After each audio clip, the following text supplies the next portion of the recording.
Agora nós vamos tratar sobre as alterações nas disposições dos anexos e das novas atividades ingressadas no Simples Nacional.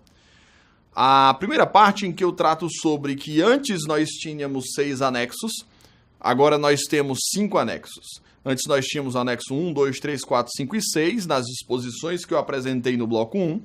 Agora nós temos 5 anexos, de acordo com a Lei Complementar 155. Que vai ficar de que forma? Primeiro, anexo 1, comércio continua, indústria continua, prestação de serviços em geral continua.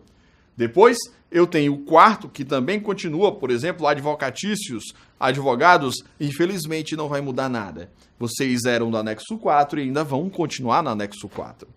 Agora eu tenho a disposição do anexo 5, que são os serviços específicos no parágrafo 5º, a linha I do artigo 18 da Lei Complementar 123, que foi alterada pela Lei Complementar 155.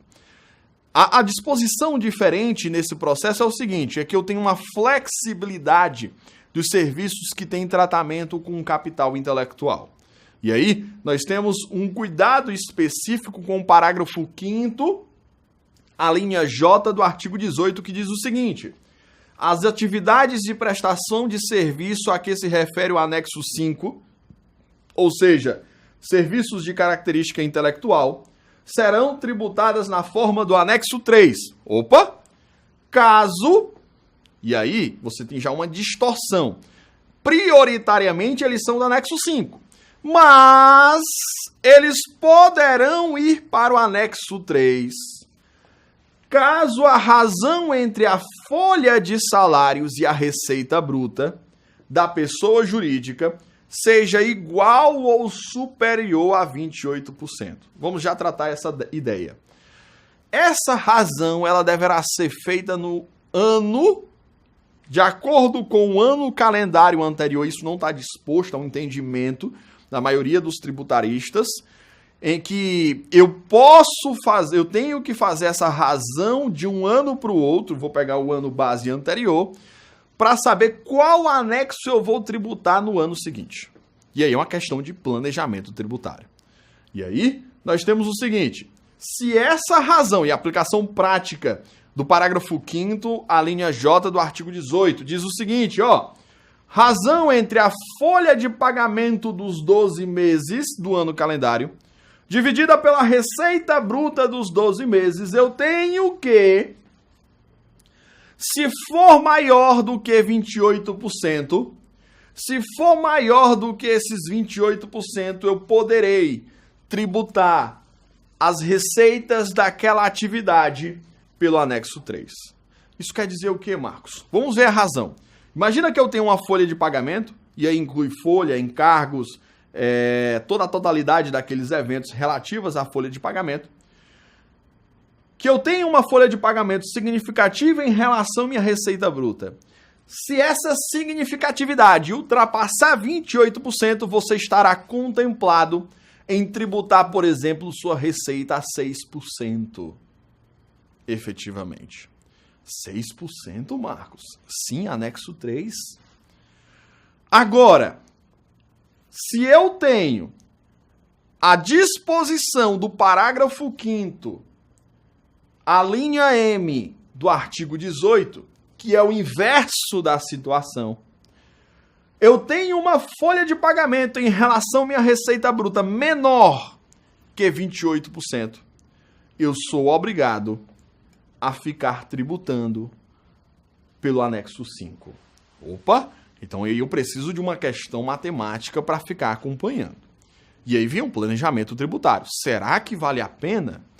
O anexo 5 tem lá, se eu não me engano, iniciando com 9%. Então será que vale a pena? Podendo chegar até 18%. Ou seja, tem que se mensurar se vale a pena ou não. Por que o fisco fez essa regra de acordo com a tributação, de acordo com a folha e a receita bruta? Primeiro, as atividades dessa regra são médicos, psicólogos, dentistas, despachantes, engenheiros, representantes comerciais, consultorias, auditoria, jornalistas e todas as atividades de cunho intelectual. Isso quer dizer que Nesse parâmetro, existe geralmente um cuidado com um negócio chamado pejotização. O que é essa pejotização? Eu tenho um tratamento de pessoa jurídica, mas eu sou tratado como pessoa física, como funcionário. Eu, ao invés de ter minha carteira assinada, eu sou indicado a constituir uma empresa para emitir nota fiscal para ela e para a empresa que eu estou trabalhando e, consequentemente, aquela empresa que eu estou trabalhando tem uma redução de carga tributária trabalhista significativamente. E aí, eu sendo uma empresa, eu sou funcionário. Isso acontece muito com representante comercial, com consultores, via de regra. Então, eu elimino aí a condição de uma pejotização por uma questão de carga tributária elevada. Pois, se há essa situação, ou seja, não existe folha de pagamento para mim, eu simplesmente emito nota porque eu estou prestando um serviço de forma individualizada. Minha folha de pagamento é zero.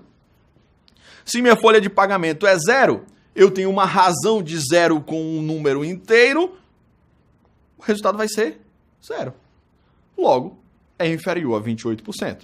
E, portanto, sou obrigado ao anexo 5 com alta carga tributária, venhamos e convenhamos.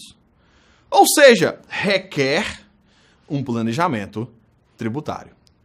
E aí, essa pejotização, você tem que tomar cuidado e tem que analisar muito bem para saber como vai dispor. Depois disso, nós entendemos o seguinte: há uma outra grande alteração na Lei Complementar 155, que alterou a 123. Antes, eu não podia ter empresas que fabricavam bebidas alcoólicas.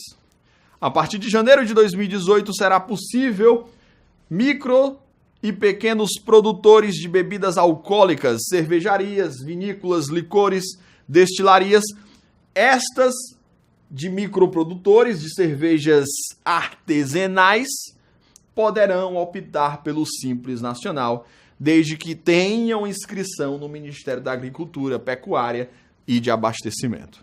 Essa é a grande inovação também, porque eu faço um estímulo para esses pequenos produtores crescerem, porque a carga tributária era altíssima anteriormente, e aqui, por exemplo, eles vão para o anexo 2, onde eu não vou ter que pagar o INSS por fora, vou ter que pagar o INSS dentro do Simples, que tem uma menor carga tributária. Ok, pessoal? Até o próximo curso. Tudo de bom.